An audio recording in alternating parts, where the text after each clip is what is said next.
Hello guys! So, nandito namin ngayon dito sa Taiwan. And bakit nga ba kami bumalik sa Taiwan? Ako pang 4th time ko na, ang asawa ko naman ay pang 3rd time na niya. Alam niyo ba guys, talaga namang grabe kasi ang cravings namin mag-asawa. Yung asawa ko gusto daw niya ng itlog na parang niluluto-luto sa kalsada. Ako naman guys, yung mais. At saka yung sausage na parang nakabalot sa isaw ng baboy yung kanin. So, ayun yung asawa ko. Tinan niyo naman ang kalokohan na naman. Alam niyo na kung bakit kami tawa ng tawa. Kasi ganyan yan, malakas talaga ang trip niyan. Kahapon, medyo maulan talaga, buti na lang. Ngayon, hindi na maulan. Ayan, for the kiss the person.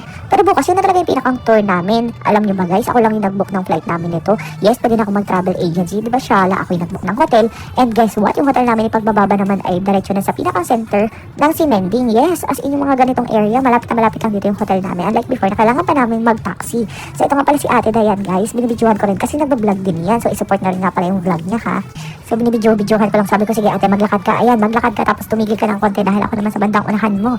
Ayan. So, meron na siyang bagong iPhone kasi. Pero binibidyohan din siya ng asawa ko sa likuran. Ito naman si Ate Andy, ang registered caregiver, registered midwife na bagong yaya ni Natnat. Nakakatuwa lang kasi pinipili talaga niya kumain ng healthy si Natnat. Pero medyo hirapan talaga dahil nasanay siya sa mga pansit canton at kape. Ayan. Pero kumakain naman niya ng itlog, guys. And chicken. So, ito nga pala, magla-lunch na pala kami ngayon. Ito yung kinain namin. 55 pesos nga pala per ganyan. And nasubok pa ang Chinese spoken language ko. Ito nga pala ang mga Pinoy. Hello sa inyo. Sabi ko mag-comment kayo sa video ko. And after that, pumunta na kami ng Taipei 101. Pang-apat na beses ko na rin umakyat dito. Pero ayan, syempre, first time ni na ate. Kaya sinama ko sila dito.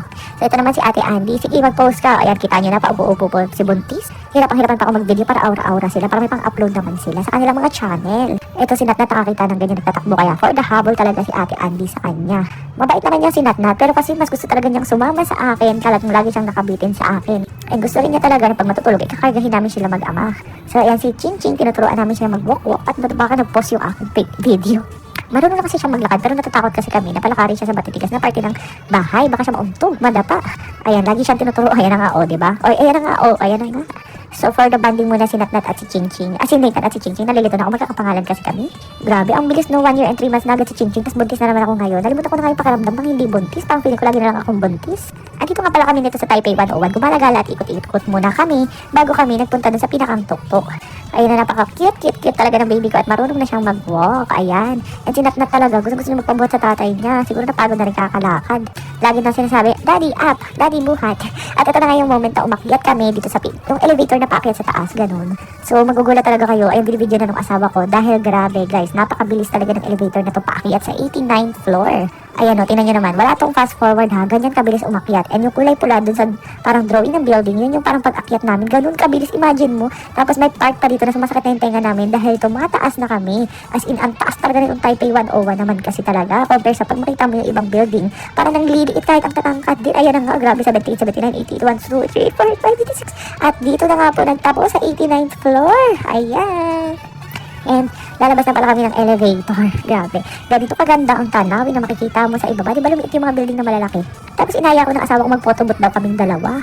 Diba ang sweet? Tapos ayan, iniwan pa niya dito isang picture namin kasi dalawang copy para daw makita niyo mga magpupunta sa Taiwan.